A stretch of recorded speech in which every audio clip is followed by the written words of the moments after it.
Very sorry. Our old people say anything you don't know is older than you, yeah. Forgive me for using my own daughter. Yeah.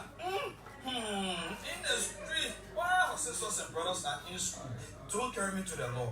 I will definitely put her in school. Everything I promised in the village, I will do it. My daughter, please forgive me. Call it thank you for this little education. My people, let's stay against child trafficking. Our children are our future. Don't use them as breadwinners. This message is brought to you by YMCA Liberia with support from USAID and produced by Flow Theatre Incorporated.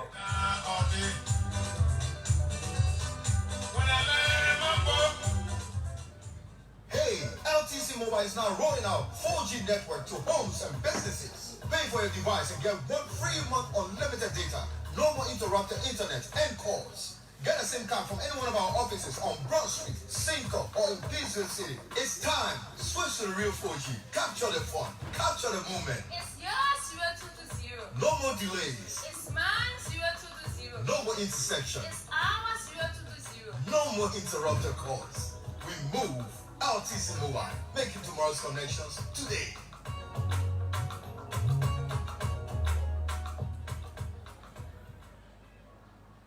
Would you like to learn how to type, how to print, how to create an email address, how to use the internet, how to repair your own computer, how to use your computer to your benefit? Then register now at Smart City Liberia, located at the intersection of Newport Street and Ewan Drive. Pick your own schedule, Monday, Wednesdays, and Fridays for 2 months at the cost of $100 USD.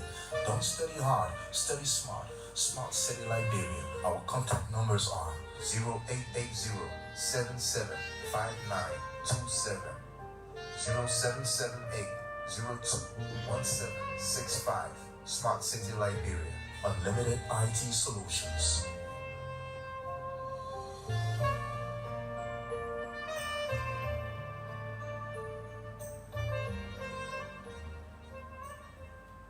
So, it's New Year, new goals and a bucket list.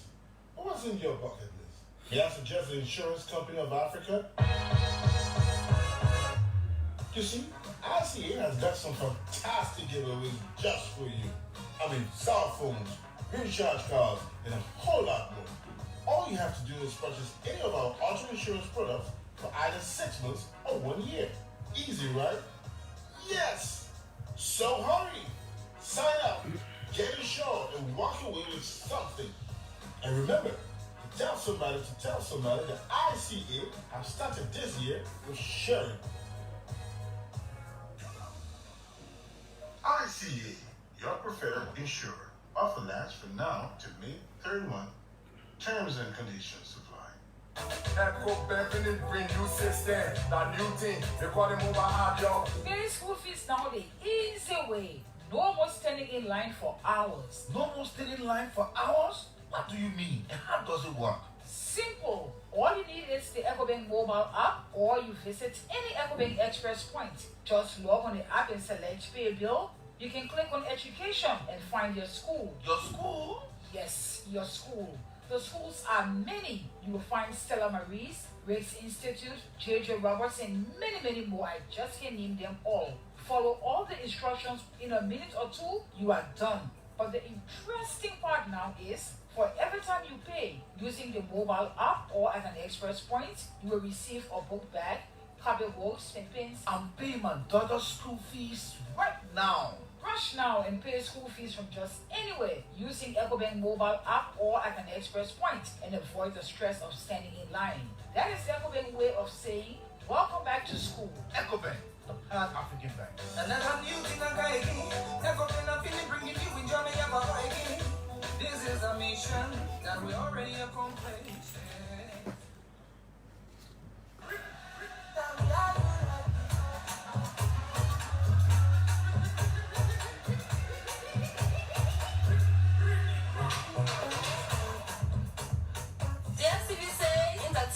Everybody's business. Oh yes, get the children out of your neighbor's room. Stop piling up this. Get a complete DSTV set today for just $15 and you can have over 66 channels or options right in your hand. And that's not all. You can also have free installation in and around Monrovia plus 1 month free access subscription subscription to watch the best of season movies, African movies, cartoons, American movies, music. You can also catch your news and even the Big Brother Naija show and etc. And you're just gonna pay $14 monthly. Now here comes the big one. Whether your current is stable or not, DSTV says no more worry. You can download the DSTV Now app on your phone, your tablets, and laptop, and you can continue to watch all your DSTV channels without paying additional subscription. If you had a good news, I think it is. Now for more information, kindly call our DSTV customer service number 0777-510-753 or 0886-510-753. DSTV, it's your moment.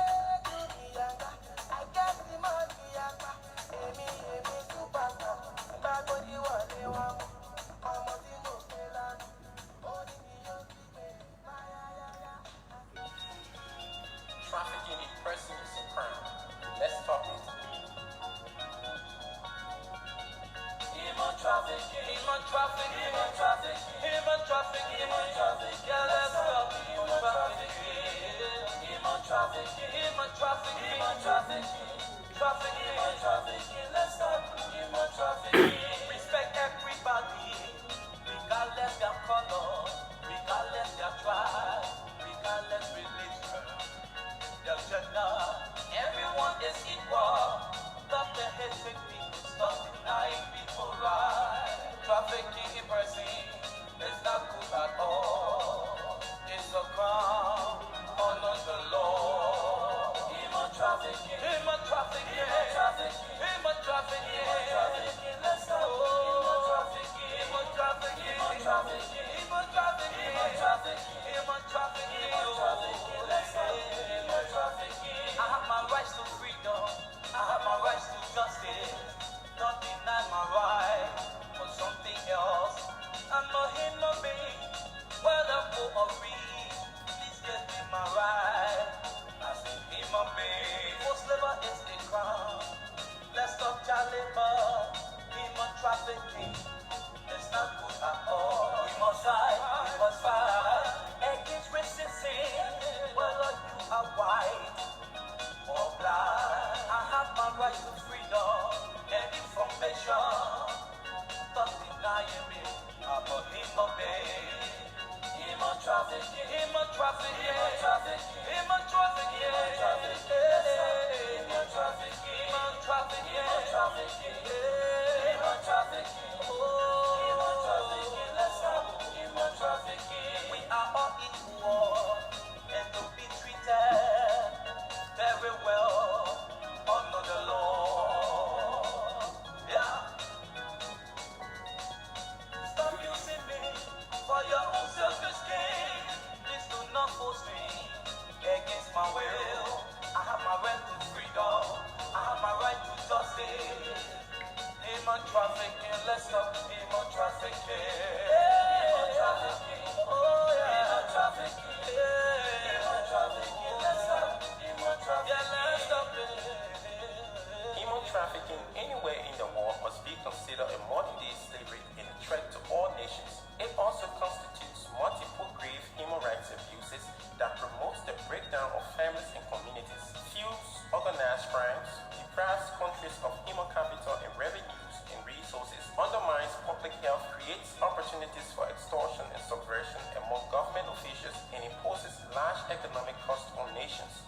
The people of Liberia have declared human trafficking as unacceptable national scourge and resolved to combat and eradicate it.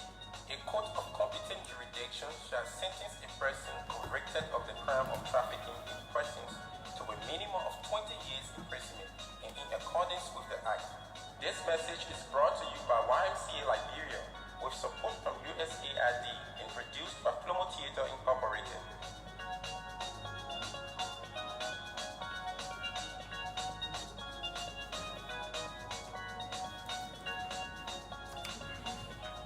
Oh yes, human trafficking. Let's come together. I like the song, man. Human trafficking. Welcome to the OK Morning Rush on 99.5 OK FM from Liberia's capital, Monrovia. Today is Monday, and of course, it's the first working day in the week, and the 28th of March.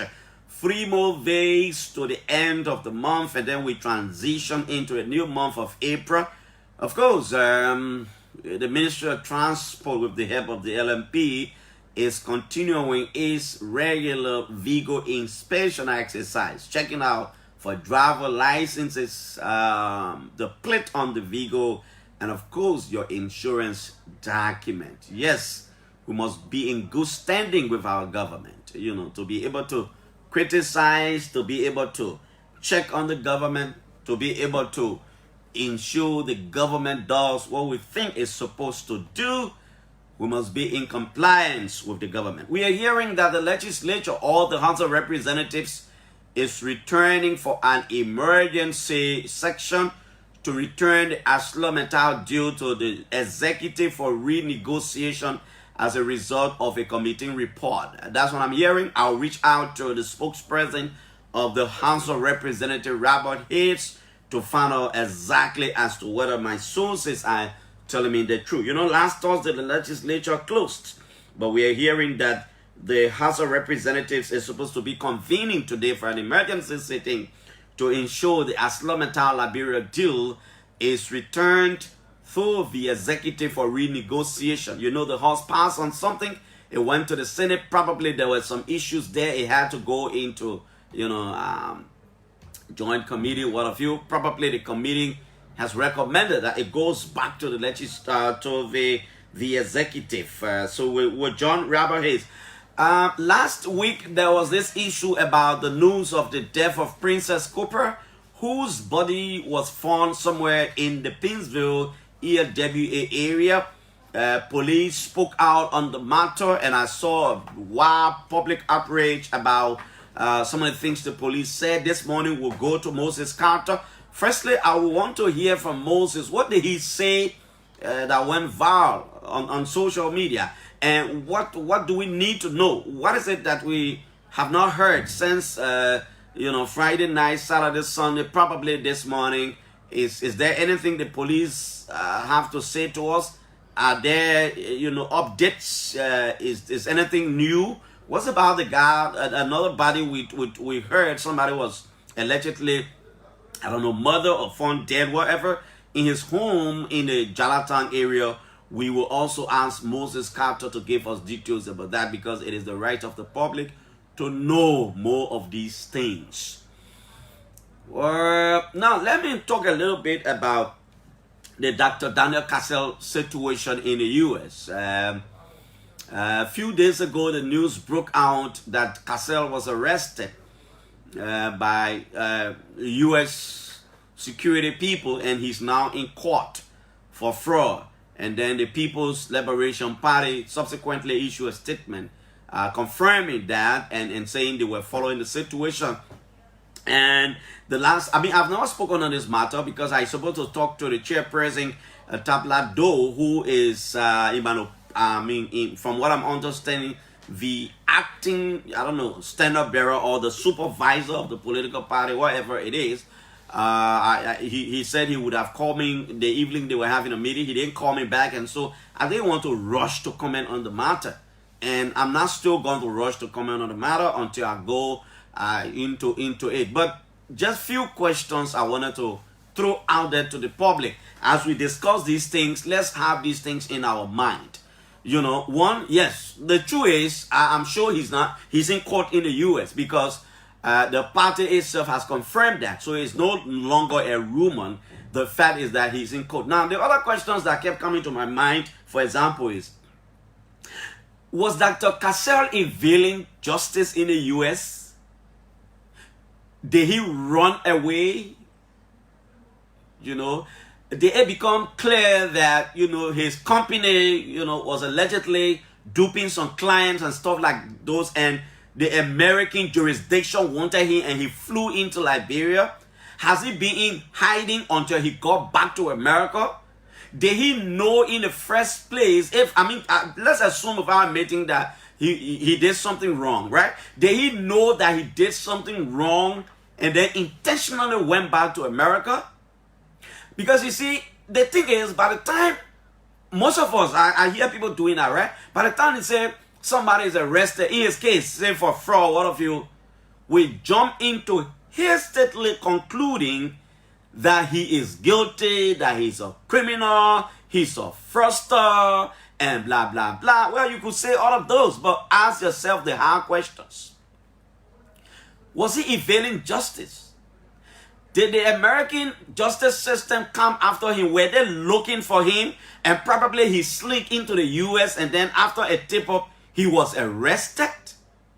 Did he know he did something wrong, or his company did something wrong and he was hiding and they had to pull him over?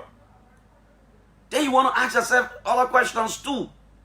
Did Dr. Cassell leave from America did he leave from Liberia to go to America as a responsible person to answer to questions because he knew there were some issues a company had with clients and the matter was in court? So he said to himself, I will not sit in Liberia. As a responsible man, I will take responsibility. I will go to America and face the justice system. If that is the case, and how do we conclude that, oh, he's a fraudster, he's a criminal, he's a this, he's a that? Why don't we? Is it because, and I can understand, because he's a politician, If he was if he were a probably businessman, I'm not sure that the situation would have gone the way it went. But, every time these things come up, let's take our time. Let's not rush. Like for Erin Cochran, right? She was arrested, she was prosecuted, she was convicted. We can talk about that. Can we wait and see what's going to happen in the Dr. Daniel Cassell situation? And then by the time you start to ask yourself all those hard questions, then you will say to yourself, wait, I think I need to take breath. I need to wait until the situation, can end.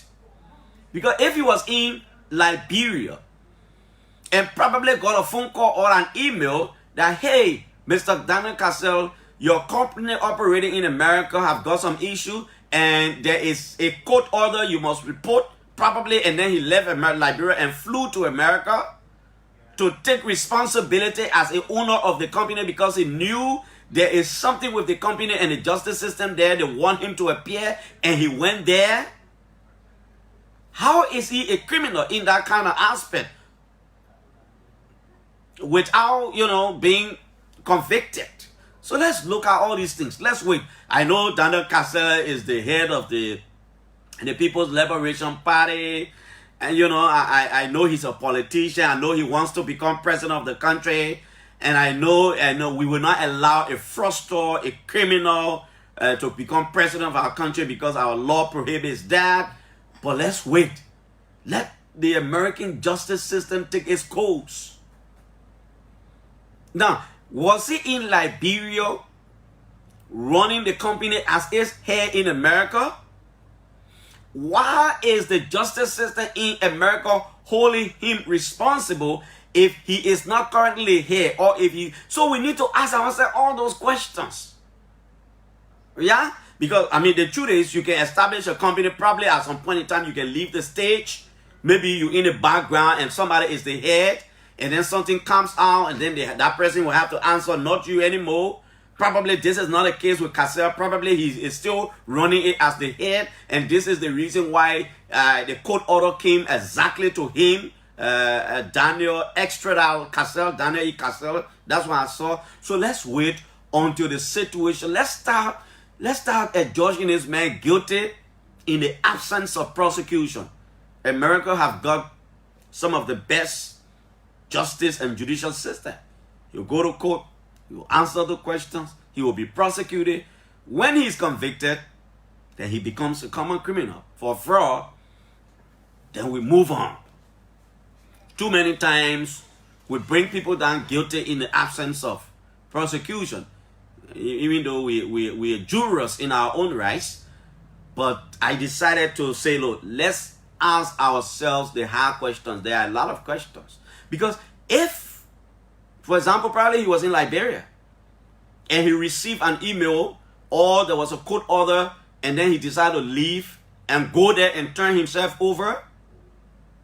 And then I see other people want to make the situation to look like, hey, this is the man who Joe Boakai, that Joe Boakai friend, that Unity Party newest man on the block. How dare you do that?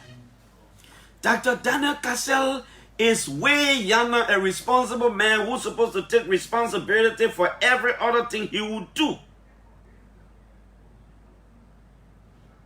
You know, Dr. Daniel Cassell is a responsible man. How dare you allow, quote unquote, his commission of a crime to somebody? So let's assume he was a fraud, he stole in America, or his company did something in America, and the American system has arrested him.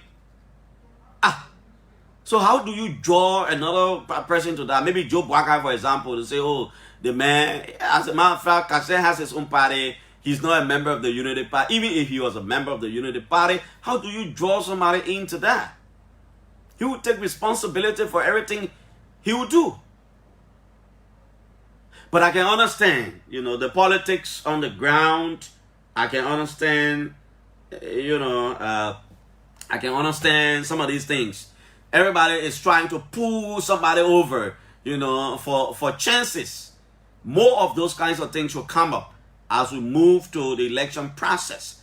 But we should be careful to ask the hard questions. So, I mean, I'm just asking myself all those questions. Was he evading justice? Did he run away? All the time he was in Liberia, was he running away? Did they have to touch something in America to get him over? Or did he know that something has happened and he flew to America to say, as a responsible man, this is my company, I cannot stay away, I have to come here and answer to all the questions and all these kinds of things. Let's find out and see what went wrong, and let's further the process there. Musa Belete has said that the Unity Party will not field a candidate in the Lofa County midterm by-election because it will be against the CPP framework document. Will the Unity Party still be held responsible for a CPP framework document that it has pulled away from? I don't know. I want to see what I can call maybe Josh Wisner and somebody else who understand the CPP framework document very well to do some interpretation of what Musa Belete meant and what the implications are like. Because probably he is one of the people who have got that document. They are reading it. They didn't know exactly what's there. But not until I tried to talk to police spokesperson Moses Carter this morning. I'll talk to Moses about the death of Princess Cooper and whether the police has made any significant gain in the context of probably arresting anybody for the commission of the crime. And then we'll talk also about a man who we understand body was discovered also in the Jalatan area to see what went wrong, whether the police have got anybody. I'm trying to call Carter. Carter is on my line. Moses, good morning. Good morning, Clarence. And it's truly a pleasure joining you this Monday morning. Am I taking you from your breakfast table? You're sounding like you're in the bathroom. I am not in the bathroom. I am speaking with you outside of my home. I like that.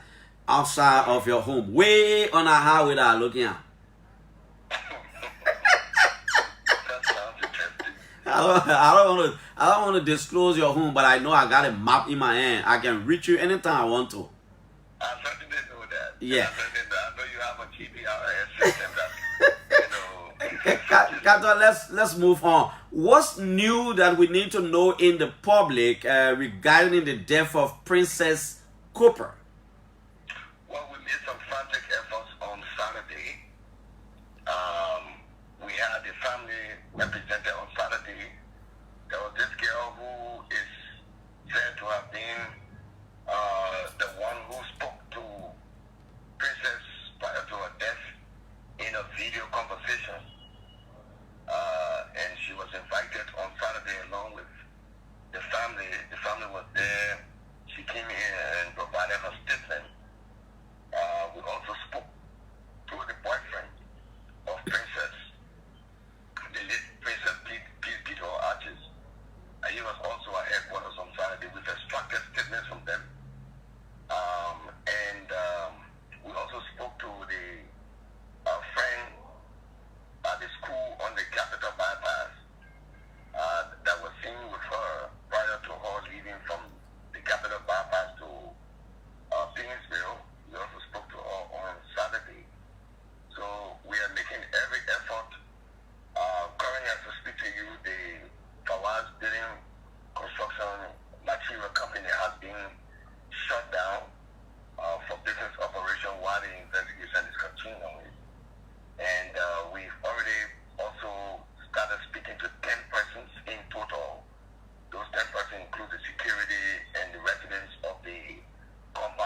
Now, what?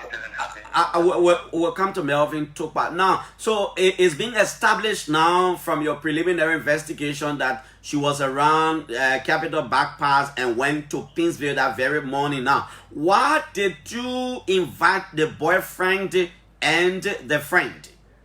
Well, in these sort of investigations, it's important that you speak to everyone, especially people who are of interest to the investigation. The boyfriend may have useful information to give us, so it's really prudent enough to have him invited. And all of those persons that we've invited are persons of interest to the investigation, and we will need no stone unturned, but reaching out to every individual that we can reach to in making sure that we can get useful information that will lead us to get to the bottom of this investigation. Now, I know the government through the Ministry of Justice has ordered an autopsy that's supposed to be conducted. People like us, sometimes we go beyond talking to different persons, getting different information, probably asking people like you. Now, I know it will be difficult. You may not want to go into detail of some of the statements they've given, but did they on any occasion tell you that the night before Princess died, Princess, her boyfriend, and that friend had gone out? Well, we haven't, gone. We will choose, especially at this stage of the investigation, Clarence, we choose to, collect all of these information and appropriately provide you, the public, the outcome of statements that we're extracting from these individuals. But however, it is important to let you know that yes, we've spoken to the boyfriend, we've spoken to the friend, we've spoken to the other female from the Capitol Bypass, so the public gets to understand that the police is reaching all out in making sure that information is extracted from persons of interest to the investigation that will lead us to establishing what actually led to the death of Princess Cooper. Now, last week, Moses Carter, you had a press conference to brief the country initially about the Princess Cooper situation. What did you say exactly that went the way it did?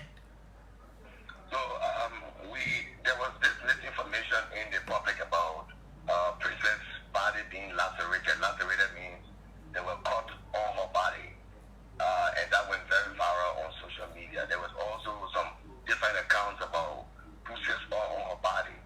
So when the physical examination was conducted by the coroner, it showed contrary to all of these issues. So the public was briefed. After now, we have not, observed any foul play on the body of the deceased. However, if you go to the tape play, you will listen to all of the inference of the statement that I made. I said to the public, however, it does not in any way suggest that this matter has come to closure. The police continue to investigate in establishing what actually led to the death of Princess Cooper. However, we will go further in praying the court for her call log to do an analysis of her call log to establish whom she spoke to prior to her death. And so we said all of this, and we assure the public that we will do everything possible in making sure that the death of Princess Mensah is duly investigated so that we get to the bottom of it as to establishing the cause of death. And if people are, a probable cause is established in Princess's death, linking anyone, said person or persons, will be made to face the full weight of the law.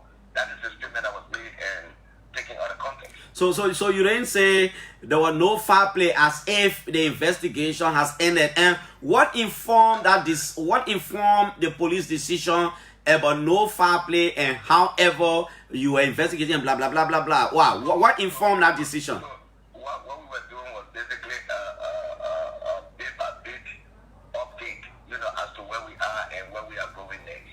So it was basically to just inform the public as to what we have gathered so far, and in continuation of our investigation, what we will unearth, the public will be duly informed. So it was not to say, the matter has come to closure. Absolutely not. That's what I'm asking. What informed the decision to initially say there was no foul play, but we are investigating. What? It was on the basis of the physical examination conducted, contrary to issue misinformation that was in the public about the body being lacerated and that bruises was on the body. Okay, so the police conducted physical examination. Right. In the police force, which of the unit in the force is responsible to do that? So we have a coroner. The coroner is under the Ministry of Justice.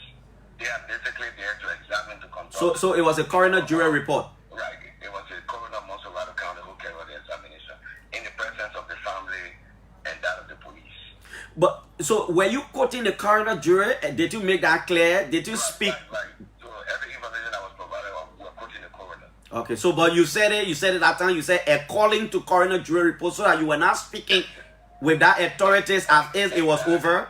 Exactly. We spoke to the issue of the coroner conducting the inquest and the outcome of the inquest. Okay, I'm asking all these questions because I didn't follow what you already said, but I read a lot of things on social media. Now, what is it about the next case? What, Tokpa or who? We have a Tokpa. Yeah. So on that same day at about 6 o'clock, we received a call again of Melvin Tokpa being found lying unconscious in his room. So our investigators responded there and saw him lying unconscious, and took him to the GFK hospital where he was pronounced dead on arrival. So as of now, we are speaking to two persons of interest, his wife and his daughter. And why is because these are the two people that had interactions with him prior to his death. Okay, now so what did the coroner jury report say in that one? Okay, so the coroner inquest did not also find any bruises, laceration, or abrasion. And also when the examination at when our team responded, they also looked as to whether the room that he was in was broken into, and found out that the room was not broken into. So all of these cases are pending, autopsy as a way of further investigating cause of death. So if I were quoting the police, I will be right to say the police has not arrested anybody in the Princess corporal death. Instead, the police have infected and have been questioning people. Am I correct? That's correct. Absolutely correct. Okay. Do you know when the autopsy will start? Well, the Minister of Justice has already commissioned the autopsy, and I'm quite sure it will be conducted as soon as possible. I don't want to be definite with time, but I'm hopeful that as soon as possible, the coroner will conduct the autopsy, and we will let you know, the public, when the autopsy will be conducted. Well, thank you so much. His police spokesperson, Moses Carter, there on the line, he says he had said that there was no foul play in the death of Princess at that moment, but he however said investigations were ongoing and anything would have been made public, and he says that the death of the other guy, Princess' boyfriend, her friends, and 10 other persons have been indicted. They've given statements. The police is reaching out. Her other friend on Capitol Bypass was indicted. All of those. Nobody has been arrested in the death of Princess and Melvin Tokpa. Also, nobody has also been arrested. But the police is trying to reach out to get to the bottom of it. We just hope that the police be able to get to the bottom of this whole thing here, so that we know exactly what the issues are. My friend Martin Bolongoen Lawal, the head of communications in the office of Senator Prince Mwe, you're celebrating your birthday today. Martin Lawal, happy birthday to you, my brother. I'm trying to reach out to Robert Hayes. We're hearing the house has not even closed yet. It's supposed to be closing tomorrow, and it will be having an emergency section today. Robert is on the line. We can talk to him quickly. Hello, Robert. Yes, good morning, Clarence. How you doing? I'm okay, Robert. Can you give us update from the House of Representatives, especially, am I hearing about an emergency section today that will provide the opportunity for the Aslam Mental document to be sent back to the executive for renegotiation? Well, I can confirm to you there will be a special session today that is consistent with the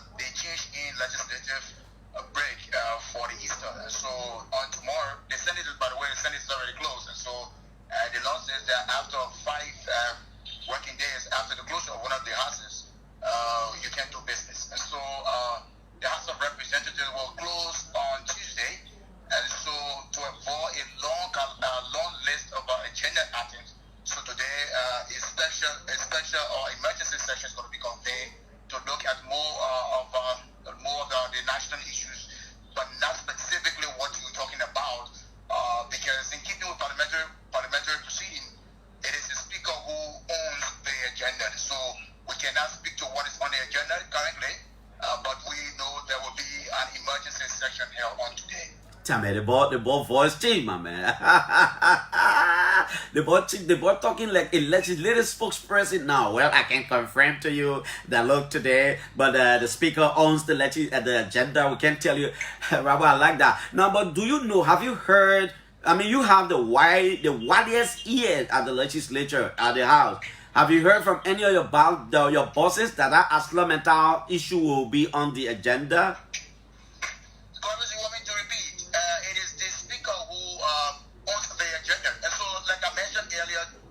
The closure will be on Tuesday, so to avoid the long agenda whole list. So the legislature, particularly the House of Representatives, is committed to passing human-sensitive legislation in the interest of the country. And so to avoid long list of items, we'll be looking at some of those key national issues. If those things come about, well, they will be also looked at about the key national legislations sensitive to the masses of our people will be looked at. And I was just thinking, since you were quoting the law that the Senate has closed after 5 days, if I got you right, the House is supposed to close, and probably that 5 days supposed to come to an end tomorrow, if I'm right. Why are you attaching the word emergency section today? Emergency to do what? Because when you say emergency, probably the interpretation could be, well, it's outside our normal way we do things and blah, blah, blah. Yes, emergency is because consistent with the rules, the legislature, particularly the House, whole session two times a week, Tuesdays and Thursdays. Monday is for leadership. Okay. So contrary to what many people say that lawmakers only work 2 times a week is far-fetched. The lawmakers work the entire week. Monday is for leadership, Tuesday for section, Wednesday is for committee meeting, and of course on Thursday another section, Friday for constituency business. So that is not a section day. That is why it is being called emergency section, because closure is on Tuesday. Thank you, Robert Hayes there, the spokesperson of the House of Representatives.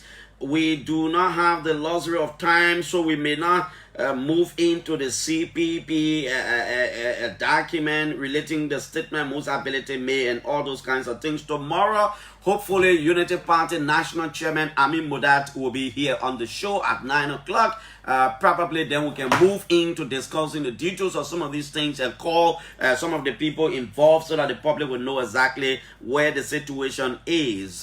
8 o'clock this morning, Nima County Representative Dawan Glikia will be our guest. It will take us up to 9 o'clock. 9 o'clock, we will join ELBC, where our man Chokon Wepu is, to join the rest of the team there and do an interview with Vice President Nesua Koko Chief Dr. Joel Howard Taylor at 9. And we'll do a relay of that show. And so that is the ship. Let's take a call now from you. Those of you outside of the country, if you look on our page, OKFM 99.5 and OKTV, you will see the number there to call via WhatsApp. Other than that, the other numbers are 0777 700-995, 0770 942-817. The women line is 0886 458-902, as well as 0555-995-995. This is the OK Morning Rush. It's on 99.5 OK FM from Liberia's capital. Let's go to the line and take this call. Hello? Good morning. Good morning, how you coming on? I'm okay. I'm okay, let's hear you. Call your phone in, sir. Robertson, let's hear you. My attention is due to the death of little princess or Madam Princess Upo at the Junction. I think there was that particular issue. It was causing, it was big brother, we had a good time and bad time in the political history of this country. But certain incidents were occurring here. While you were away, there was a need to have an immediate press conference and maintain the security sector to drive into the totality of that particular issue as regards to investigation. Up to this morning, we yet to get anything besides Mr. Moses Carter came out and gave some clarity as regards to it happening. That should not be the issue. I think at this time, it needs to be arrested. But Rousey, how can you say you not heard anything? I'm sure I'm not a security person, but the police cannot just go all out arresting and detaining people. The police must have probable cause. Probably the probable cause has not been established. That issue is a very critical issue. So when the incident took place, these people need to be going through serious investigation. But the police tells us these people are under investigation. 10 additional persons are being investigated. They've given statements already to the police. The statement is not the one. No, but Rousey, how you say the statement infinite testimony? So you if the statement is not yeah, but Rousey, if you get any information to help the police, well, you can do that. But okay, Rousey, thank you. Thank you. About diploma, I like that. Hello. Hello. Yeah. Good morning, Clarence. Good morning. Yeah, good morning to the peace-loving people of Grabasa Kante and Yeah. good morning to the listener for this program. Mm-hmm. This is Larechi Kamuri. Mm-hmm. I joined this conversation from a small resident. Yeah. Yeah, let me appreciate the police at the time for carrying out investigation. Mm-hmm. See, some of our police, we have some time here, we are doing good things, usually on the radio. Mm-hmm. The police are doing good. Some of them are good, some of them are not. Okay. Very clear, yeah. Okay. I appreciate some of them, but some of them are not. Okay, thank you. Let's take another call. Hello. Good morning. Good morning. Colors are way more late and our condition found this morning. You see, Clary is anybody in this country that will be taken seriously. Whose ability is one person that is not to be taken seriously in this country. Why? Considering the kind of janitor whose ability is, whose ability cannot be threat or obstacle to any management of this country. At least Clarence to mention responsible party and unity party. Of course, Clarence list of ability for plenty and they have succeeded in destroying CPP and now in dare to damage unity party to put up Kennedy in Norfolk Valley. Yeah, but the man say using a very framework document. Man, I'm fighting. Clarence, that whose ability get to understand this, whose ability and unity party are not in the same league. Hey, my man, now the discussion. The discussion is the man say he will make people not to pull a candidate because he will use it. There is a provision, he says, in the document that prohibits probably a single political party putting a candidate. Then he's talking about not in the same league. Hello. Good morning. Good morning. My name is Marvin Mayer, calling from Balance Revolution Shop. Yeah, man, let's hear you. Thank you, Bishop. My honorable managers, for me, I want to apologize for our ministry and the management. They should really see reason that they come from one listen to our news that can be too well paid. Sometimes our radio station go off, sometimes the reality can be small. Yeah, let me address that. You are right. Let me tell you, we're undergoing some serious issues here, But they say, when you see long T man smiling, crying, you can get in the laughing. For the past 1 month and a half, OKFN has been undergoing a lot of things, my man. But we're fighting it to make it better, yeah? Yeah. Yeah. So if you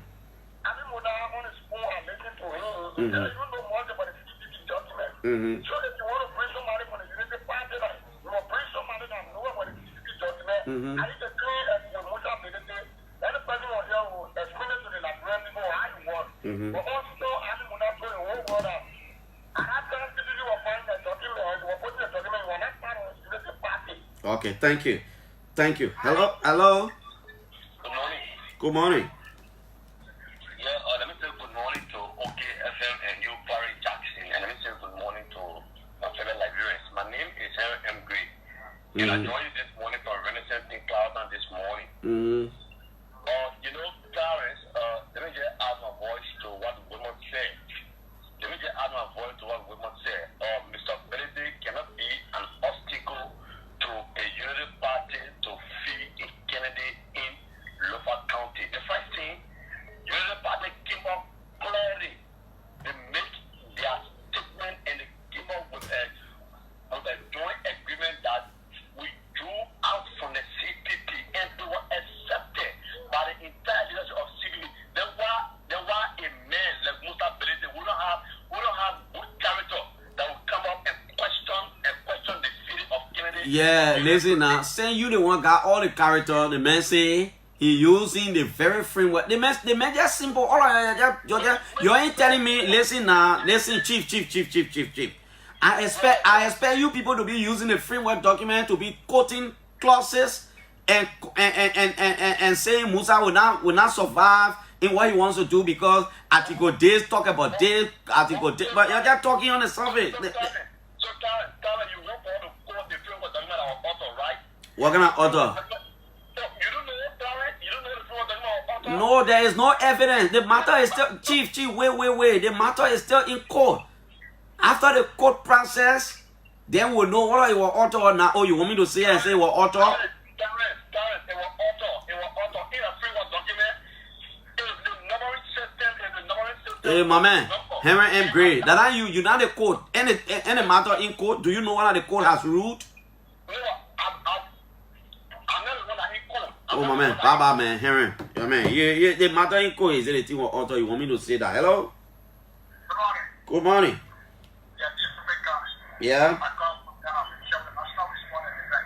Mm-hmm. This morning, let me appreciate Mr. Fosecato because in this complaint, somebody complained we died, and people will tell me it's a political issue, and that's why two things you mentioned, and I told somebody that I don't want to comment on the unclear investigator. One is the cancer issue because to my life, somebody character can't be when it was died, and similar is this lady who has just died.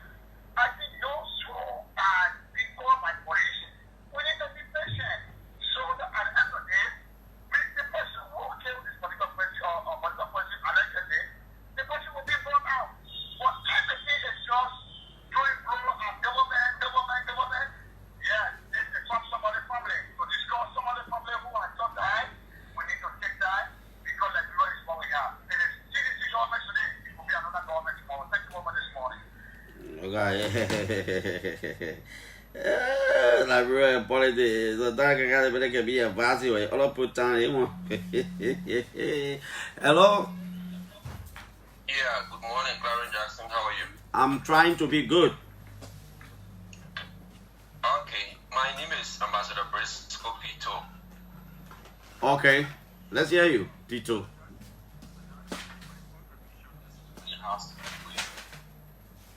I mean, it is often said that you guys in the media are the eyes of the country. Mm-hmm. But there is... Oh, God. You media people are not taken very seriously. Okay. It is troubling that oh, my God. He has never spoken to the media. This thing, I don't know whether it does not worry you people in the media. You say, sorry, somebody calling the line got broken in. You say, who has never spoken to the media? The president of the Republic of Liberia, because we have a lot of things happening in this nation.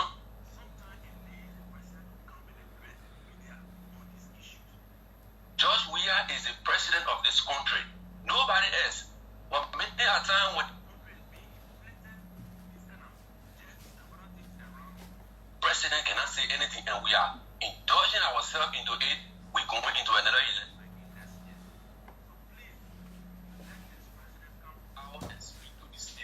Secondly, the next thing is that our folks from the unit. Oh, I'm sorry. I'm sorry. The guys are calling too much on this line. Yes, I agree with you. And this is something that we've spoken about here time without number, that sometimes the president needs to address the nation, especially with the wave of rape and the mysterious deaths of people. We believe that the president should speak to the country. Sometimes people can say, oh, now everything the president. So listen, when these kinds of things are going on, the president speak, the nation will say the president has spoken. Yeah, I agree with the caller. Sometimes the president needs to speak. Sometimes you need to speak to the people. The president sometimes needs to speak to the country. We're expecting our guest. By the time he comes in, we will move straight into our discussion. Hello? Good morning, Peter. Good morning. How are your weekend? Yeah, we did well though. Yeah, thank you for apologizing to us, because early morning we're waiting to hear the news and I come out on time. Yeah. Most of the comments on Facebook were not read. But since I've been doing my physical, the death of princess, everyone up here back. But I beg the public, us, to please give the police chance to do this work, because according to the spokesman, he said that persons of interest. And according to the police, the family was there when they did the first examinations. So I just asking the public appealing that would just get investigation a chance. Okay, Omar. But Omar, on the news, when they can read all of the comments, if they read all our comments, then the news will not go anywhere. The news will end maybe in 2 hours time, so they can go through and read some of it quickly. But like I said, we are undergoing a lot of challenging times, but we hope we can overcome all of our challenges. Sometimes it's the public only want to hear the radio on. Gentlemen, why the radio is not? I mean, it is alright because we provide public service. But sometimes the challenges are enormous, and in leadership, yours is not to complain, but to find alternatives, to find options to the challenges. And that's what we're doing here. Hello? Yeah, Clarence, how you doing? I'm okay, sir. And Clarence, can you just introduce yourself, sir? Clarence, this is Jalawa Tompo. Deputy Minister Jalawa Tompo. Say it that way, Chief. Yeah. Clarence, in this country, people like this too much attaching position, but no problem. But no, you have to do that, because every time you speak, you are speaking for the government. Yes, yes. And Clarence, I would like to respectfully disagree when you see the president has to always, speak on this kind of issue. This is why the president has able lieutenants, people he appointed in positions of trust. So, take for example, if the issue of rape comes about, you have the police, you have the justice ministry, you even have the information minister to speak on this kind of issue. So it is not all of the time that you hear the president talking. So by the time you continue to do this, then you try to bring the presidency to a level that at every little point, or let's say every little thing you want for the presidency to speak about it. What Jalawa, what's your interpretation of little point? In the past, for the past, no, I come in, Chief. If you want to do this, then it will mean that at every little point in giving, you want for the president to always speak. Can you remember when last the president spoke to the nation, other than the State of the Nation address on critical national issues that are happening in the country? So, Karen, if you should take one segment of the issue critical issue in the country, take for example the issue of the rape, the presidency has come up with a policy statement, and you know that position. What a policy statement? You know the position statement of that presidency when he declared rape as let's say public enemy number one in this country, and that. So, do you want for the presidency to always listen to me? Yeah, it's one thing to the declaration of rape as a national emergency by the president. Do you know what the government is doing? And do you know whether you are doing anything when the president talks about national emergency? What does it mean? What is the government doing about the rape issue? In the context of the president's declaration of rape as a national emergency. And so you see the justice ministry, you see the ministry of gender, they all taking that policy and run sure that rape is not hidden. They are making sure, calling on people and making sure that people who are, who are found raping are arrested, and making sure that the message of rape is taken to every corner of but Jalawa, people who were raping before were arrested. What's new? Paris, you can't say that. You can't say that. But people, before then, people rape cases used to be something that used to be hidden secret. No, Jalawa, don't say that. Man, you can't do that to all. People who were accused of rape were arrested. There are evidence of instances where people were convicted and sentenced. How you would say that? I'm asking because I'm not denying the fact, but the fact of the matter that the presidency re-emphasize. All right, thank you, Jalawa. Let's take Jalawa. Thank you. Achi Sano, you've been here too long. I'm taking you for 30 seconds. Our guest is already here. I listened to the spokesperson for the government. I respect the president should not be addressing every issues. Yeah. But I could recall on many occasions, President Selly appeared at many radio stations, and someone engaged you directly on issues. Someone want to engage your president. On radio station, I remember Prime FM, One Fabric, or only radio, all of that. Why the president is not doing these things so people can raise concern and respect for what is going on in the country? I don't see no defense for that. I don't see the president was elected not to speak to the people. Some of us have concern, especially to the country, the way in which the country is being run. Maybe he doesn't know, so we can explain to him.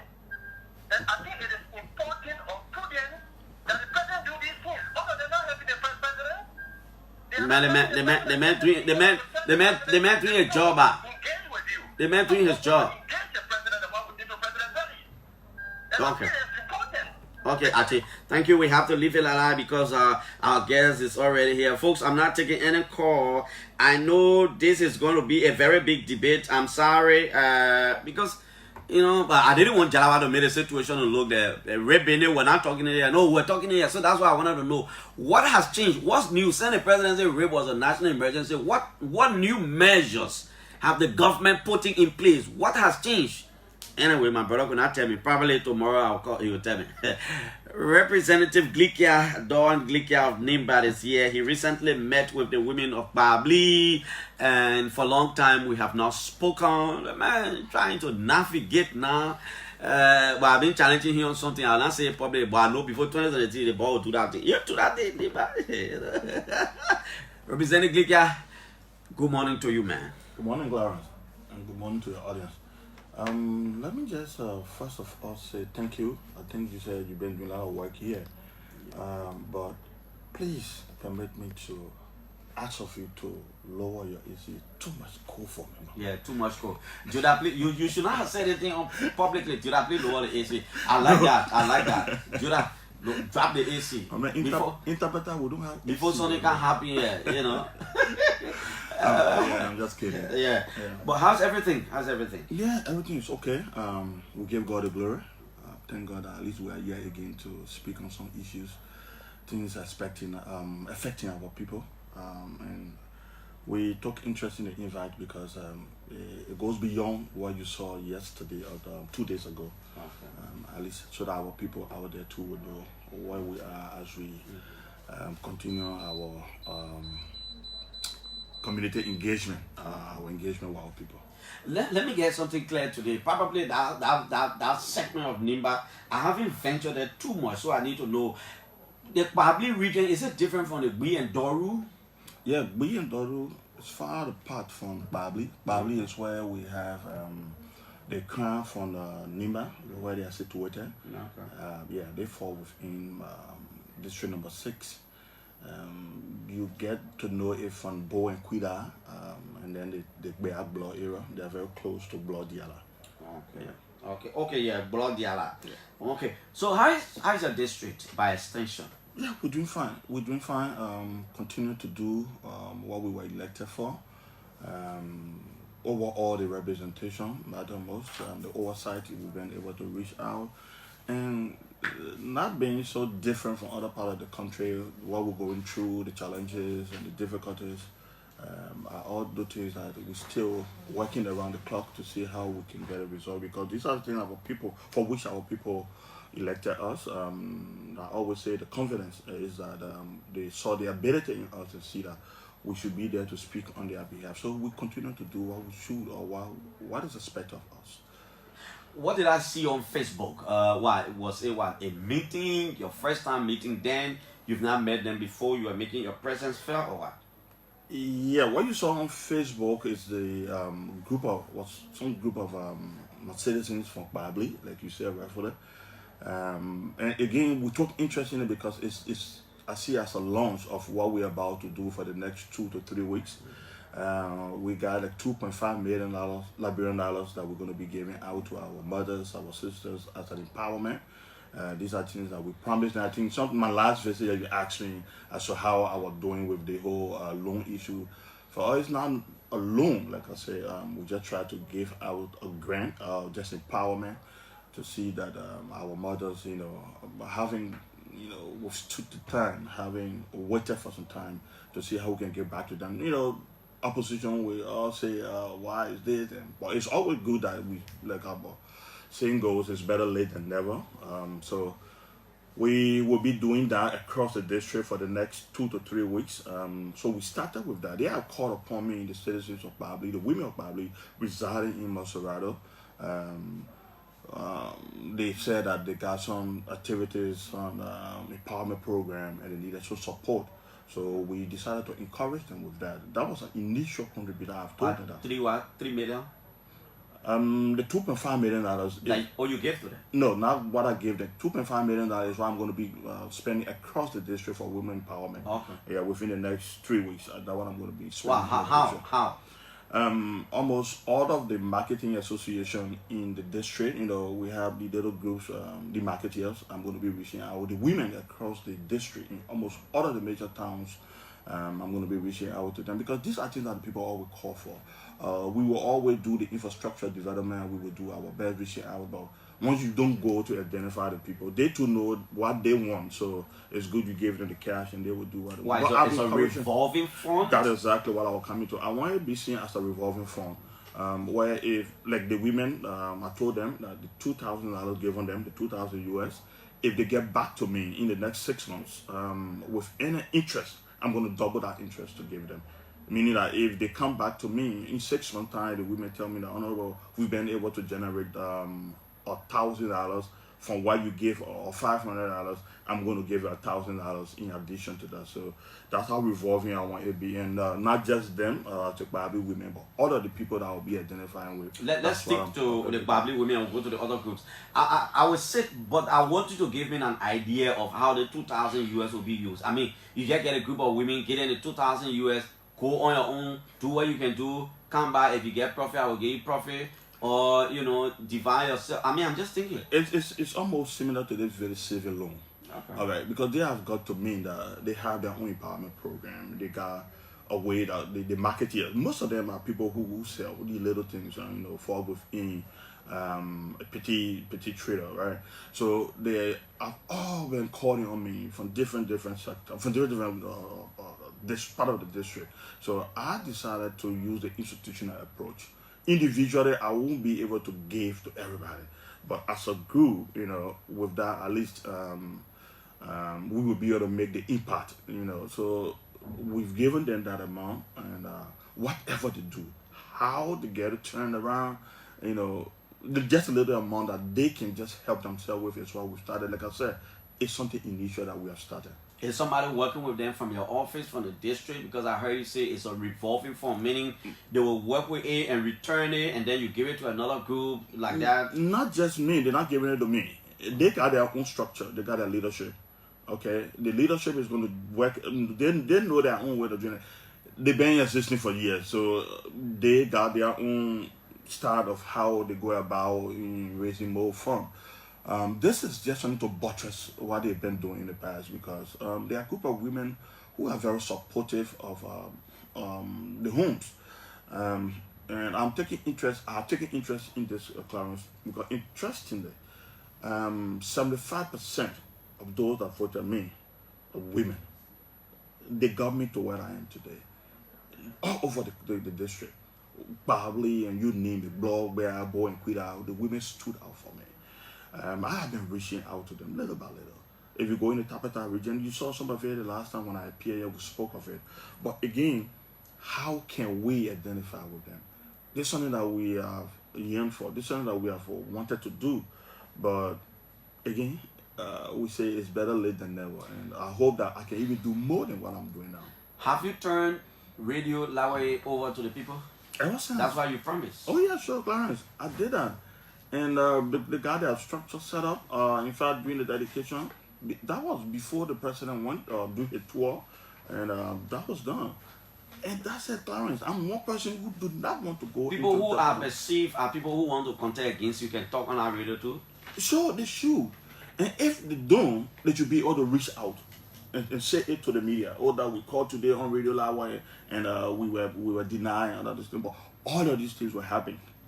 And again, but they got their own way of managing the station, so I got no part to play. It's quite a level with the management team. What is it about this so Banipie where the situation took place the other time? How is it now? I mean, they closed the place or what?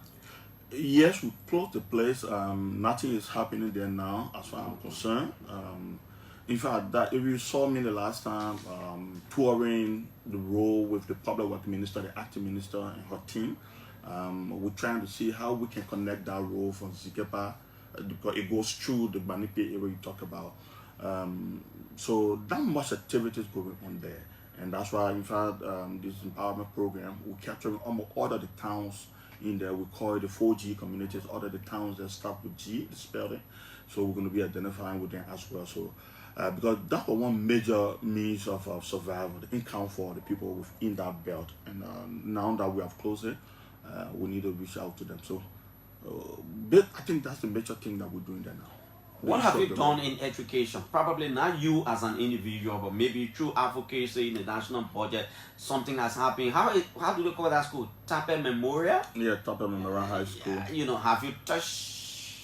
Oh yeah, sure. Like if you saw a structure that we posted some time back, I always say this, that when we took office, that school was so overcrowded.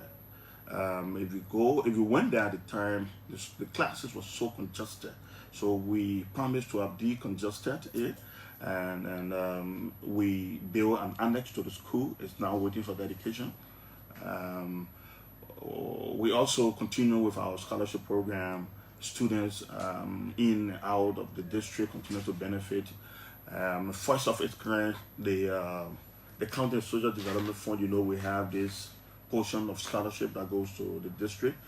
It had never been decentralized. This time around, we decentralize it, that today every school within the district, you have students there benefiting from the scholarship. It's something that I feel that we should mention as well. It's something that be held by our citizens.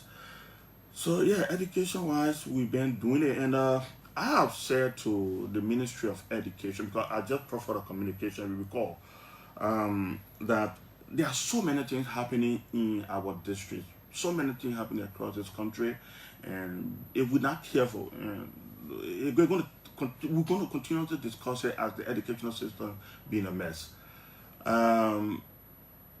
We go in the district, we go in the towns and villages and see how deplorable those school buildings are. These are things that the Ministry of Education is supposed to be doing. If for any reason the challenges have been there, they are brought to our attention. But I've said that, Clarence, we discussed the challenges when we had a budget at $500 million. Now that we're going very close to $1 billion budget, why should we still be talking out of the school? Go and see the conditions of the school buildings. Go see where the children sit. And everybody turn it to be like a lawmaker responsibility. So we've now flagged it, we brought it to the attention of plenary. We invited the education minister. He's supposed to be appearing tomorrow. I think that's going to be one of our agenda items tomorrow, being that we'll be closing. Everybody are taking interest into that because it's affecting everybody across this country. Because if we don't address it, maybe you will say there's no money. What are we doing? How can we resolve it so that it can't be seen as a representative problem? So the education in our districts, we still got a lot to do. We still got a lot to do. In fact, our students go to work. That's one thing I just got reminded about, right?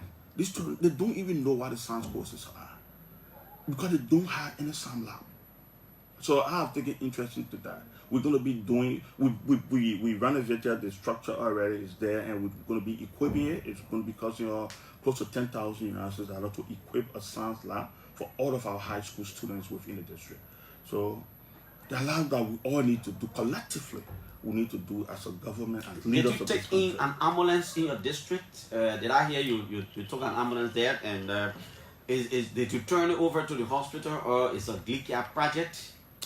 Clarence, I hope, because we're not getting close to elections, so that when we're seeing these things, people say, oh, because all the things. But I did that far back, over 2 years ago. If you recall, Clarence, maybe you just... Oh, I thought it was something new. No, it wasn't new. I bought that ambulance too. But, people continue to remember and reflect on that because at the time, it was the only ambulance for the hospital. The hospital was going down because what was happening in this country, they constrained by national government. We were not an exception. The hospital was not an exception. So we have to go in to provide an ambulance for the hospital. Today it's there. It's still being used by the hospital. But I don't really, although as we go to the election, we will be reflecting and speaking on these things. But for me, I just did that. That's the humanitarian part of me, that we have to give back to our community. We have to give back to our people. Because it's because of them we got what we have today. So I just took that for the health issue. Yes, it's true, we gave the ambulance. And looking at the budget of the hospital at the time when we took over, it was just around $1.3 million. But that was just an allotment. But the full amount being received was not really being, realized. So, but as we speak now, the budget of the hospital is around $2.5 million. I see that as another big achievement. So we're working along. Is it not just an allotment again? We hope that we will perform 100%. Because the relationship has been built. The hospital, in fact, never had a bowl for the past 5 to 6 years plus, right? Now that we have a bowl, the board, one of the key responsibility or the function of the board should be able to help the management, the administration of the hospital to see how we can address the challenges that they've gone through for the past time. Now that we have a board, what I was doing just as a lawmaker, just one person, and sometimes I used to run to the senior senator, Senator Prince Johnson, to help us talk to the Ministry of Finance to get this thing done. Now that we have a board, our expectation is that they will also help us that $2.5 million be achieved or be received by the hospital. The hospital needs almost $5 million to smoothly operate annually. But now we're talking about half. But at least we're getting somewhere with the attention now being drawn and the support being given by the Ministry of Finance and everybody now. I think we're going to get somewhere with that. Today, we're hearing you are having an emergency section. Why the emergency? What's on the agenda?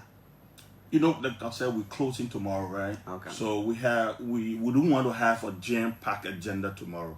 So, and our agenda is always decided, by the speaker, but we have to send off our agenda at times though. So he has decided that we have this executive, this special section so that we can, narrow down on our agenda for tomorrow. Because if now we're going to be in session up to 11 p.m., but we don't want to do so. Because of that, we just decided that we cut down some of the items. But again, it's gonna be like open session. I'm sure of that. But if for any reason, if it's not an open session, we'll definitely speak to the press after the executive session. Okay. A lot of people have the impression that the ArcelorMittal deal will be returned to the executive for renegotiation. Do you think that way too? Oh yeah, sure. I think you know me, and this is why we spoke at the time, Clarence. When I came here, you remember on Wilson Wabi and myself, we because people were coming high on us while we did it. I said, look, at the end of the day, Dawan and Sonwabe will be the hero in this matter, and this is where we are today. Those who criticize us at the time, they're not coming back to tell us thank you for what we did, because we have told them at the time that instrument going to the Senate will not be passed. We said it because we know it went with condition. We pleaded with our colleagues that you cannot rectify this agreement with it being like this, just how it came to us. And all that we said, at least our 2 senators stood by us with the people, and they were able to add their voices. And today, their colleagues within the Senate understood it, that now it's going back to the executive. It is a plus for us because people have thought. You think it's a plus? It is. Because why? The interests of our people must be addressed. Okay. All that we need as a country, not just as a county, as a country, we must be able to ensure some of these things there. But I thought you and Soabe saw it differently, that it was okay and there was nothing wrong with that, because most of the needs of your people were into it. No, most of our needs, the needs of our people were not into it.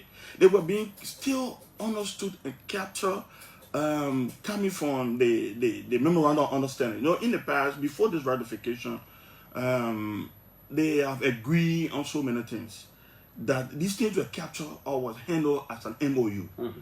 And being that they were not within the MDA, the company at a certain point said the two things were not banning on them.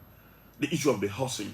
And if you recall also that some of our citizens went to jail, right? Mm-hmm. When they came to speak on these things that were within the MOU, the company said no, the things were not banning on them. So we were saying that what we need to do, all that our people said in the past that were within the MOU, let's make sure the things are captured within the MDA so that it can be binding on the company as it relates to how they implement those things, the issue of scholarship, the issue of job creation, in fact, the issue of the rail, it became another serious issue. So now that our colleagues, even our citizens, have got to know what we were talking about in the past, I feel so happy and I feel so achieved. So it will go back, the executive come back to you again. That's how it should be. It should go back, come, and then we see that what we want.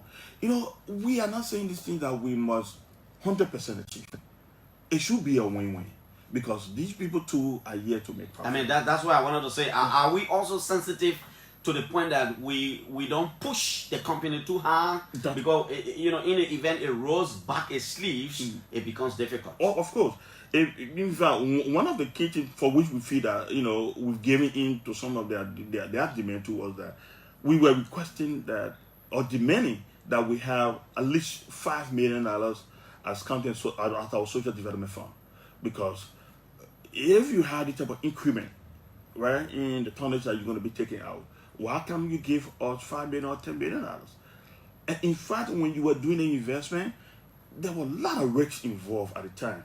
We are just come from war. Anybody doing investment into the country, the insurance on your investment was very high, so you could not give out much. Now that we have settled all of these things, almost 15 years running, the risks on your insurance, the insurance on your investment, I don't think is that high anymore.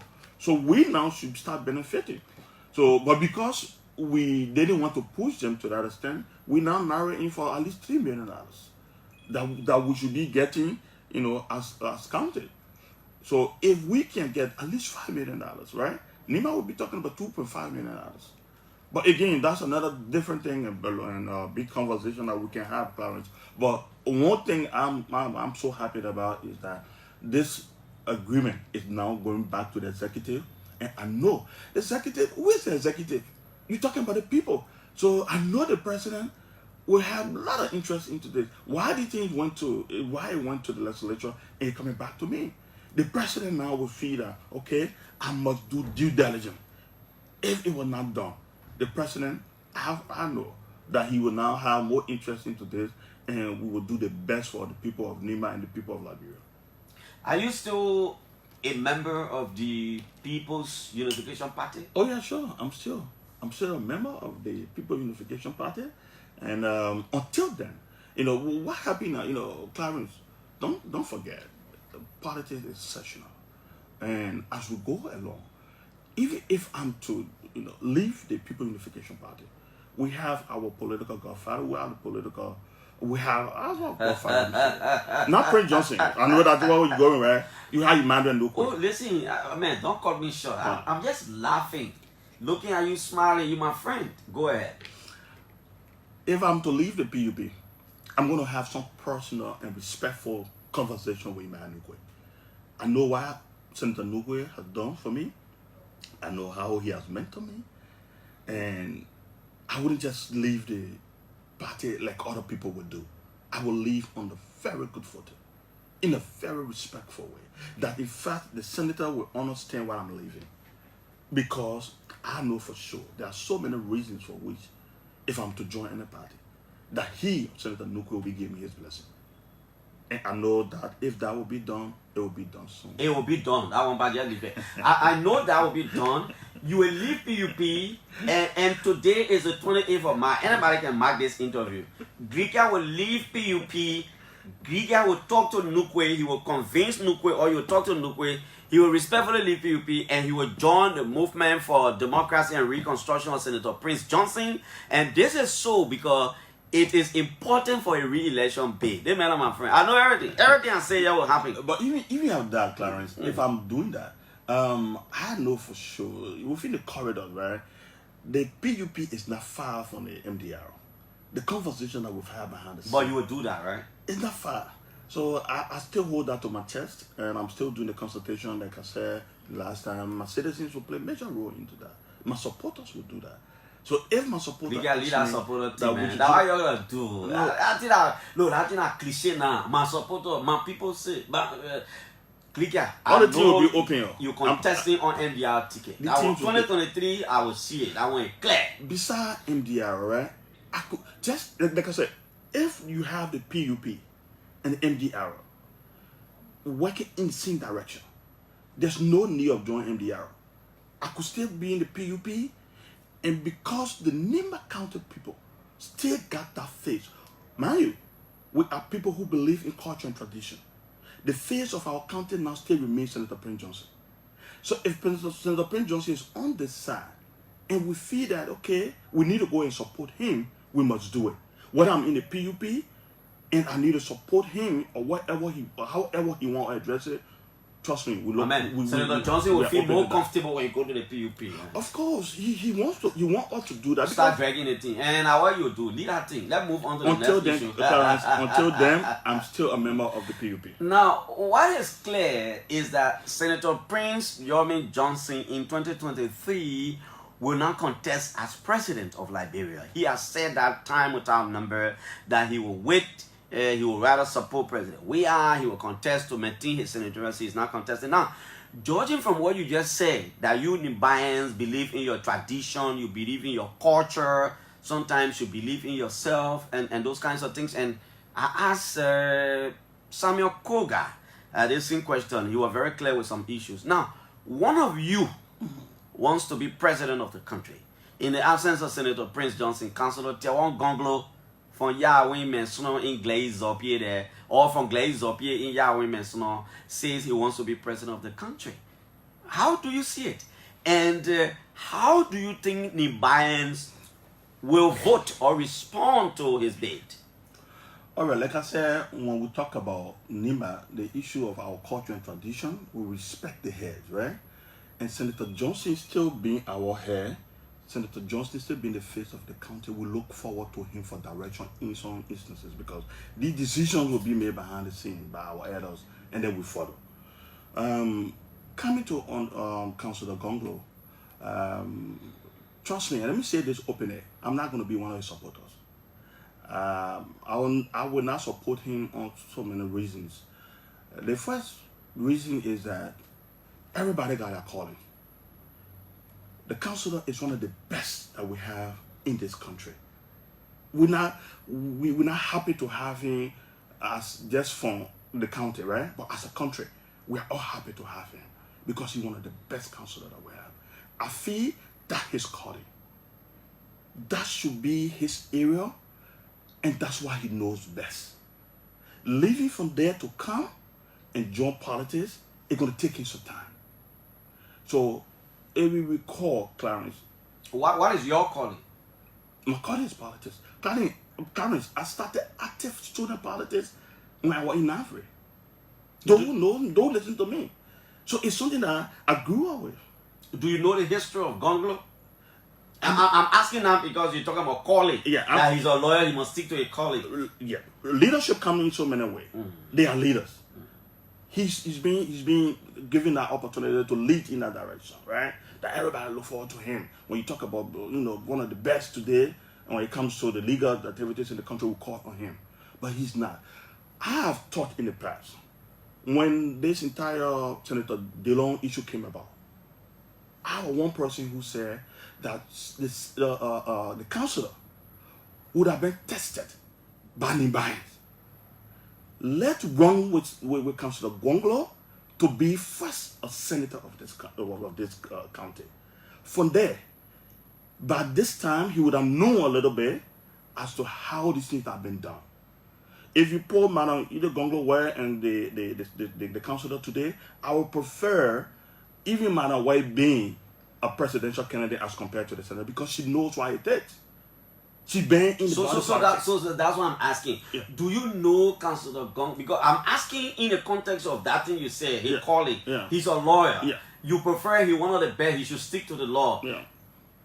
Even being a lawyer, do you know his calling? Do you know? I'm asking because he has set time without number. We have followed him closely. We know what he's going to do. He has set time without number. Yeah. That he's being active student politics at a university.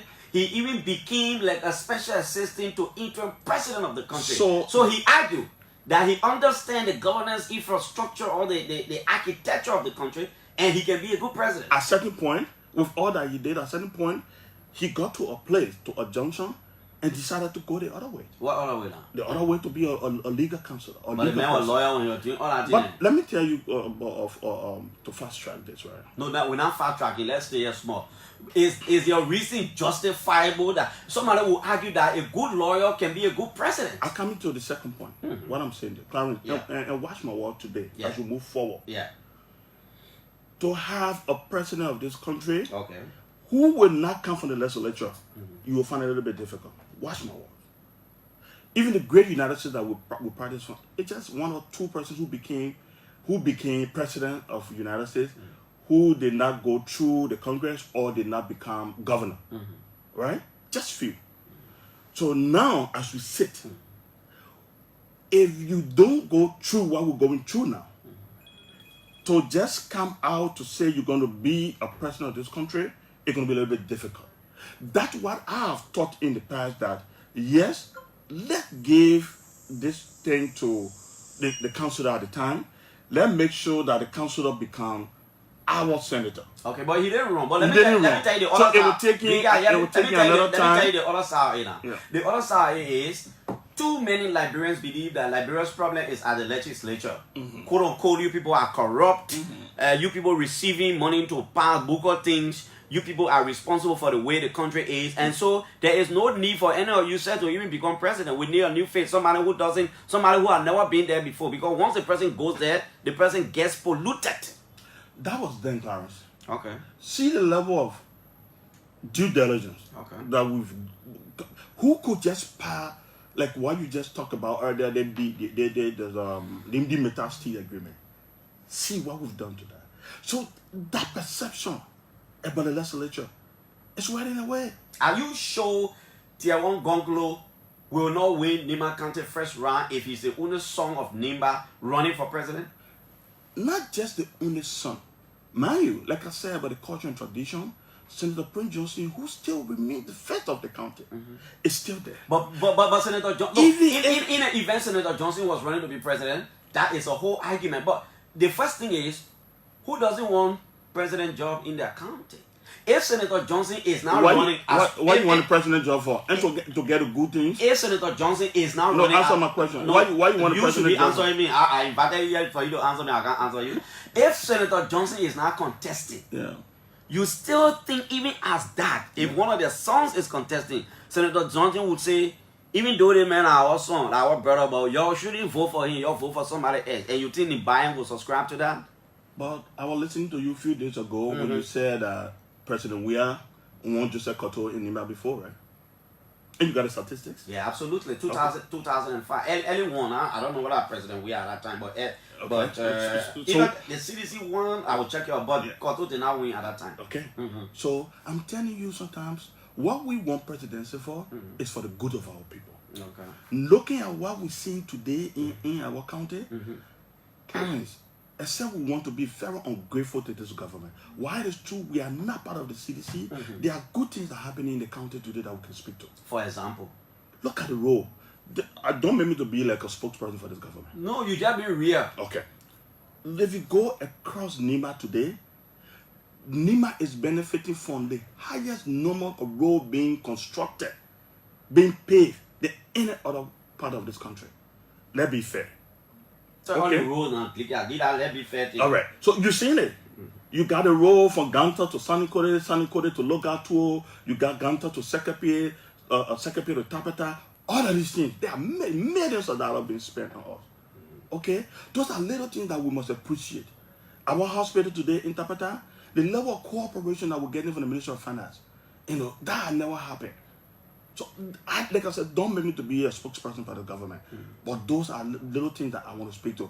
So going back to the issue, if for any reason Senator Johnson face is not on the ballot box as a presidential candidate, he still remain a major factor in the election. In the election. Okay, but I was just researching.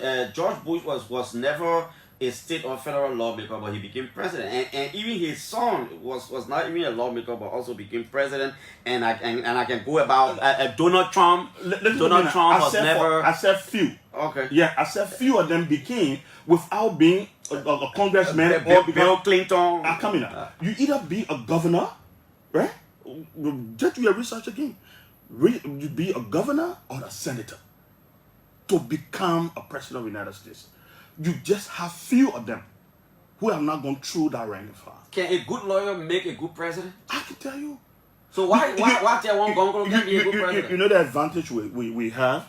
The advantage is that for us now, that we should ourselves to Liberia now, right? We, like you say, the people's deputy. Nobody in this country that is more close to the people than us. Even as a vice president, right? The fact that you sit at the Senate as the president of the Senate, that gives you the opportunity to feel what the senators going through in a respective country. But sometimes the people can't even see you. The people when open the line, the people ready to blast her. It can't be easy. My brother, opposition will always be there. The people have their own way, will take all one or three of you people from that place. Take your microphone to our people. Some of the guys who sit on the radio, who go on the social media, I mean, not any disrespect to them, but they don't have control over. They don't know what we're going through. No, because some of you also deceive your people. Let me tell you what they can be clapping for you before we come to the deception. This will take the last. Yeah, the issue of having us, very close to power. That is those who come from the legislature, right? Karen, how many ministers in this, or those who fall within the executive, besides the president, how many of them can go in districts and towns and do what we're doing? If for any reason, when it comes to real governance of this country, good governance, right, where everything being held constant, where you have Minister of Public Works, Minister of Education, everybody going in the district doing what they're supposed to do, and just leaving our responsibility with us, people will come from the executive and will want to be, or will come from other part of the government and want to be president and it will work. But that's what you said. You go in our district today, people want to build school, they want to build roads, they want to take care of clinics, all of these things. So the people see those who come from the legislature as people who care for them. No, but because listen, you people are keeping it that way because you want to keep being in power. Now we got the money. But you are creating a condition. What a condition? You're supposed to be putting most of the things then to list to do, but you were doing like for example, I hate to talk about that 30,000 because you're a partner. Yeah. Right? Yeah. But you people took it and when you people started doing project yourself. But Clarence, when you should not be doing project instead the executive. This an office that you have, right? That has no operational fund. How do you expect me to go around to engage my people? You don't think it's unfair to me? You should have operational fund?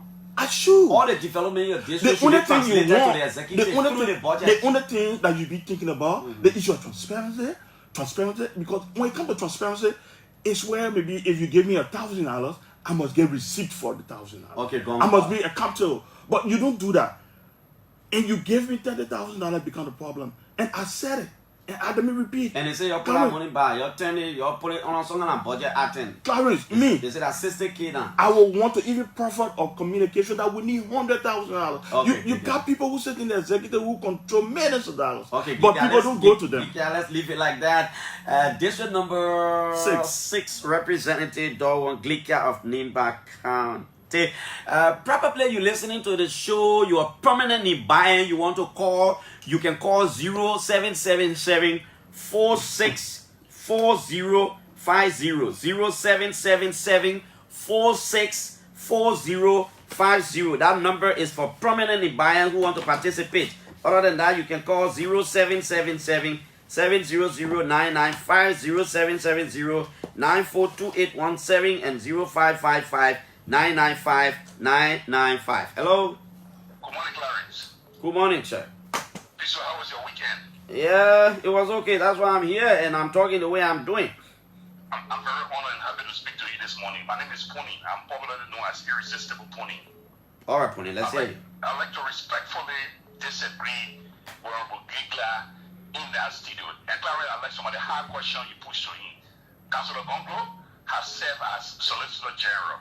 Councillor Gonglo has served as Labour Minister, Special Assistant, even wrote loud speeches from President Soyo. I want you to understand that one of the progressive presidents of this country, William Arotobo Jr., didn't come from the legislature. One of the guys at the legislature, it is their mindset. Trust me.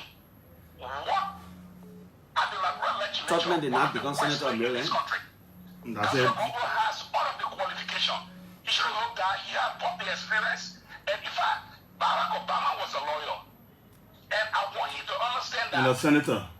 You need equally so a lawyer can be a very clarity, he can be a very appropriate and decent president. The legislature, how many of them gave their report? They got 3 responsibilities. I saw man in there. Their oversight. How effective is that oversight? Okay, Pony, let's take our calls. Very much. I don't think you may follow me, Pony. Okay, can you imagine? I was asking. Democracy. Hello. Yeah, good morning. Yeah. How are you this morning? Good morning to Honorable Donald Glikia, representative from District number 6. Okay, just call your name. Let's go ahead quickly. Yeah, the name is Aloysius Bashir, son of Elmezo. I'm here from Badley District. I got 2 quick questions for the Honorable. Yeah.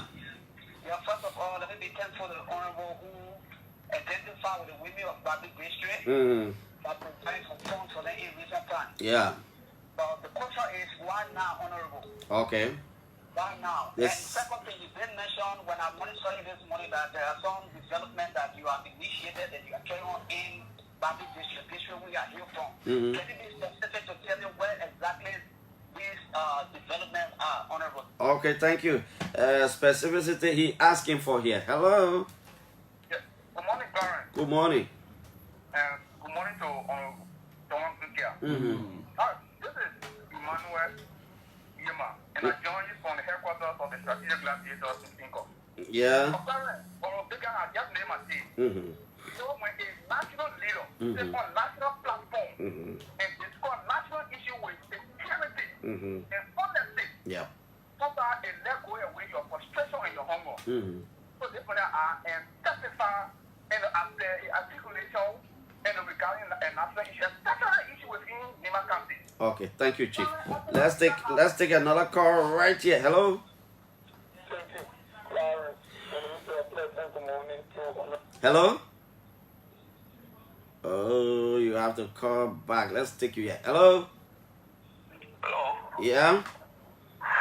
My name is Vincent Samuel Tinizi Willie, and I phone in from GSO. Now, what did I get different number? Go ahead. Let me say a very big thank you to my colleague in studio there, Donald Glikia, for the great explanation. Byron, there are a few things that Glikia is checking. I like to just buttress some of the arguments, and that has to do with our own representation, the burdens we carry, and how people see the legislator to be. If you were to go in our favorite district today, they don't know who is the president. Mm-hmm. To some extent, they don't even know the senator. Mm-hmm. They only care about you, the representative. When they sick, they run to your house. They find nothing, get brand correct. They want gasoline. So the burdens are so huge. Okay. To understand now, when a legislator went to quick and say, "Look, I want to beat this," they feel so happy. Do you know there are times and they will say, "They want to make president." They just feel only then they make president. Mm-hmm. That's how they feel because the level of relationship they have with you. Mm-hmm. That's the kind of passion they have when you always around them. Okay. That is why you see people supporting those on the legislature. Okay. Most of the leaders who have set record in Liberia, like the government 27 years, it comes from the legislature. Huh? Even Barra, one of the most respected presidents of America, after he left, go look at Barra rating today. He's one of the high-rated American presidents. He comes from the legislature. Probably he also a lawyer, so he was strategic in leadership. Yeah, but Tubman was also a lawyer too. Tubman was a lawyer? I need to read on that. Yeah, Tubman was a lawyer. I need to read on that. Tubman the judiciary of the, he was a resident circuit judge. Okay, alright, yeah, I think so, somewhere in history, yeah. Of Maryland County. Yeah, that's correct. So I'm saying this is not just about lawyers. Do you know lawyers? So your own argument is to become good president of Liberia, you must have passed through the legislature. Yeah, then you have understood very well the pain and the struggle the people going through. So when you not enter the legislature, you can understand the pain and the struggle. Let me tell you, I support other people who did not enter the legislature, right? But to some extent, it's very low. Okay, Vincent. I got to know the kind of struggle we go through. Vincent, let me take another call. That process, we understand what they're going through. Thank you, Vincent. The men are not opening the debate. They say only them can be president. Hello. Good morning, Clark. Good morning. The men must create debate. And we'll win the debate. For taking me. And I don't think our lawmakers are trying to insinuate that to be a president you have to pass through the House of Representatives or the Congress at all costs. So I don't think that's what they're trying to say. But I want to stress 2 points, right? You didn't call your name, oh? I'm Wilbur Gajo. Okay. This is why we, from civil society perspective, are trying to see that we should try to make the politics of Capitol Hill to be party-based. You see, in the UK, in America, the people have set standard for the political institutions. Their politics is almost political parties. You have Labour, you have Conservatives, right? Because those 2 different political parties are arguing on different ways of solving the problem of the people. And those 2 different ways are the means by which citizens in those countries can vote. Who puts forth a better perspective? I listen to the lawmaker with his argument on why he does not support Council of their own country. And I guess I felt very sad that man has not been in the legislature and he has been a lawyer. You stay there. No, you don't need to. I don't personally believe that you need to be a legislator before you can be a good president. No. My man, your wee man fencing already back in the team. They think the men talking out. They think the men talking after like they talking so that their position here they give you. Yeah, no problem. We spend for his thought. Okay, bye. But here's my point. Right? You gotta conclude quickly. Look at, for example, or the French president Emmanuel Macron. Emmanuel Macron has never been to politics. He was an investment banker. Now he wants to invest. Even Donald Trump. I'm not saying you can. He swept the entire parliament and won the French presidency and defeated an established French politician with a major investor. Donald Trump is a for example. So my thing is that for us to support people who will become president, it should be about what they will do and what they do in their family. Labor record. Okay, thank you. Let me take this call finally. I'm taking you for 30 seconds because you've been here long. Hello. Yeah, good morning, Mr. Jackson. Good morning. Yeah, my name is Lawson David. I'm calling from Paco at a permanent base of Lima. Let's hear you quickly. Yes, I want to thank Honorable Glukia for the level of cooperation and collaboration they say for legislature. The caucus of Lima are giving Senator Johnson. That which, yielding a massive development, and some of us, we are happy for this government. Okay. But when it comes to Delm Gongo, one is true that he's a good son of Lima. Some of us will not support him because you cannot leave certain for uncertain. That's the reason for some of us who will support Senator Johnson to ensure that the government succeeds. Okay, thank you. Let's go right back to my friend Glicker. He got 3 minutes there. Oh, Clarence, to all my time. The Because thing you're talking about legislation. Why before I go to it, let me respond to the pony man. Go ahead. Pony man will always take phone and always, because you talk show holes and they gather your number and say things that they got no business of talking about. Mm-hmm. He doesn't know me. He not even follow me. It's just unfortunate that men like him would say someone like me, I'm not doing anything at the legislature. It's just sad, you know, to have heard that coming from him, quote unquote intellectual person. It's just just unfortunate to hear this morning, right? But I hope I can have some interaction with him, you know, interaction with him time to come. It's just so unfortunate. I will encourage him to follow me more. Let him go. Let him follow my record at the legislature and know what I've done and what I'm capable of doing. And the call off from probably on the you will talk about why now. I think why now, I said it, that it's better late than never. And it's good that I'm now reaching out to my mothers. Let it be the one to complain. They called upon me. I have seen the need to identify with them. So it is not a problem for me. I'm not waiting for 2023 like other people would do. No. I decide at this time, this is the best time to reach out to my mothers.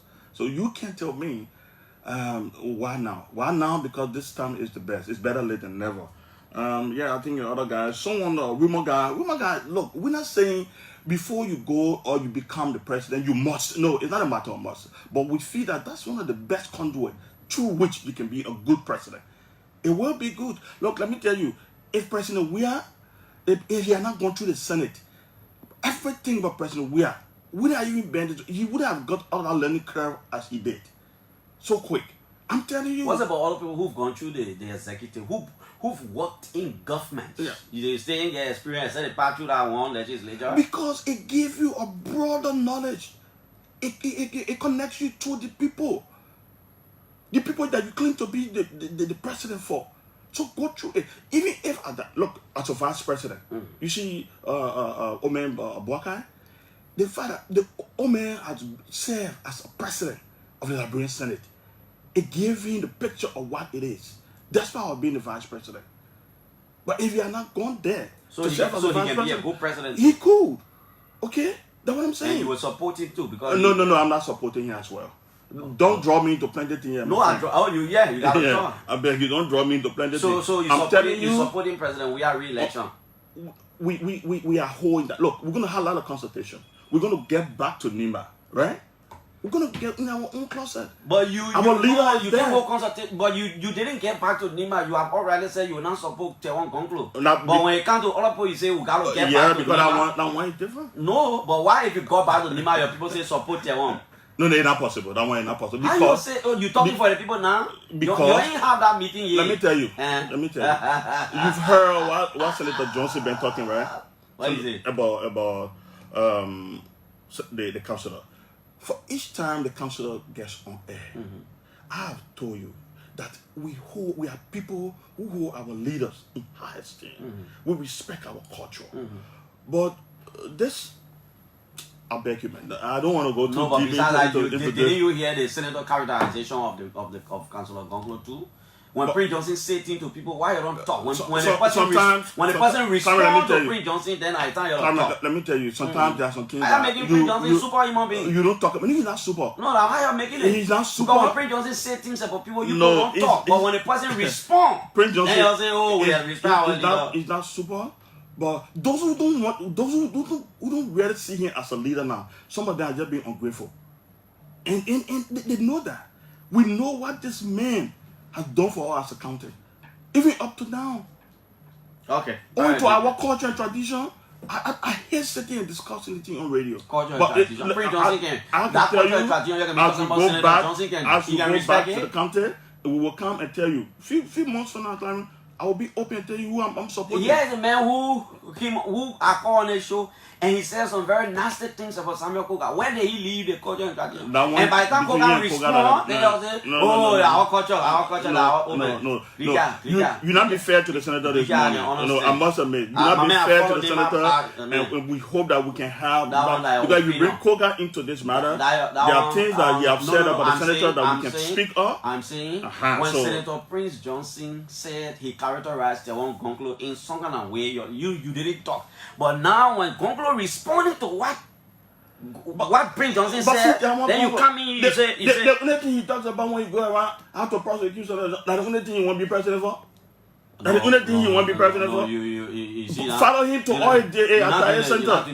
Yeah, but the man saying when he become president, he will uphold the justice system. That's the only thing you're thinking about. War laws. So as a lawyer now, as a counselor, why you want to wait to be president and the only person you want to go for? But you know the power president getting in the country. All right, so we'll discuss that one.